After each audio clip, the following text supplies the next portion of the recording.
അപ്പോൾ ശരിക്കും ഒരു കാര്യം നമുക്ക് ലോങ് ടേമിൽ ഓർത്തിരിക്കണം എന്നുണ്ടെങ്കിൽ അതിൽ ഏറ്റവും നല്ല സ്ട്രാറ്റജി എന്ന് പറയുന്നത് നമുക്ക് ഓൾറെഡി അറിയുന്ന സംഭവങ്ങളേറ്റവും പുതിയ സംഭവങ്ങൾ കണക്ട് ചെയ്യുക എന്നുള്ളതാണ്. ഇപ്പോൾ ഞാൻ ഇടയ്ക്കിടയ്ക്ക് എൻ്റെ വീഡിയോയിൽ പറയുന്ന ഒരു സംഭവമാണ് എൻട്രോപ്പി എന്നുള്ളത്. അതായത് ടെൻഡൻസി ടുവേർഡ്സ് ഡിസോർഡർ. നമ്മളെ യൂണിവേഴ്സിലുള്ള എല്ലാ സംഭവങ്ങളും അത് ഓർഗനൈസ് ചെയ്യാൻ വേണ്ടി എനർജി ഇൻവെസ്റ്റ് ചെയ്തിട്ടില്ല എന്നുണ്ടെങ്കിൽ ഓട്ടോമാറ്റിക്കലി കെയോസിലേക്കാണ് പോയിക്കൊണ്ടിരിക്കുക.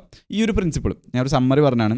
ഇത് നമ്മളെങ്ങനെ നമുക്ക് ഓൾറെഡി അറിയുന്ന സംഭവമായിട്ട് കണക്ട് ചെയ്യാം. ഇപ്പോൾ നമ്മളെ റൂം ആണെന്നുണ്ടെങ്കിലും നമ്മളെ നോട്ട്സ് ആണെന്നുണ്ടെങ്കിലും നമ്മളെ ഹാബിറ്റ് ആണെന്നുണ്ടെങ്കിലും ഒക്കെ നമ്മൾ ഇടയ്ക്കിടയ്ക്ക് എടുത്തുകൊണ്ട് അത് റിഫൈൻ ചെയ്തിട്ടില്ല, അതിമ റിഫ്ലക്ട് ചെയ്തുകൊണ്ട് എന്തൊക്കെ മിസ്റ്റേക്കുകൾ ഉണ്ട് എന്നുള്ള കാര്യങ്ങളൊക്കെ ഒഴിവാക്കി നമ്മൾ വീണ്ടും ഇങ്ങനെ എരപ്പായി ഇങ്ങനെ പോകുമ്പോൾ വീണ്ടും നമ്മൾ എടുത്തുകൊണ്ട് റെഡി ആക്കിയിട്ടില്ല എന്നുണ്ടെങ്കിൽ അതിങ്ങനെ എരപ്പായി ഇങ്ങനെ പോയിക്കൊണ്ടിരിക്കും. അപ്പോൾ ഇത് നമുക്ക് ഓൾറെഡി അറിയുന്ന സംഭവം അല്ലെങ്കിൽ എക്സ്പീരിയൻസ് ഉള്ള സാധനമാണ്. അതിനേറ്റവും ആ ഒരു പ്രിൻസിപ്പിൾ നമ്മൾ കണക്ട് ചെയ്യുമ്പോൾ പിന്നെ നമുക്ക് ഓർത്തിരിക്കാൻ സുഖമാണ്. കാരണം എന്താ വെച്ചാൽ നമ്മളെ വർക്കിംഗ് മെമ്മറിയിൽ ഒരു കുറച്ച് സ്പേസേ ഉള്ളൂ കാര്യങ്ങൾ സ്റ്റോർ ചെയ്യാൻ വേണ്ടിയിട്ട്. അപ്പോൾ അത് ഇൻഡിവിജ്വൽ ആയിട്ട് പഠിക്കുമ്പോൾ ആ ഓരോ സംഭവങ്ങളും ഓരോ ഇൻഡിവിജ്വൽ ആയിക്കാണ്ട് നമ്മൾ ട്രീറ്റ് ചെയ്യുമ്പോൾ കുറേ സംഭവങ്ങൾ നമുക്ക് ഹോൾഡ് ചെയ്യാൻ പറ്റില്ല.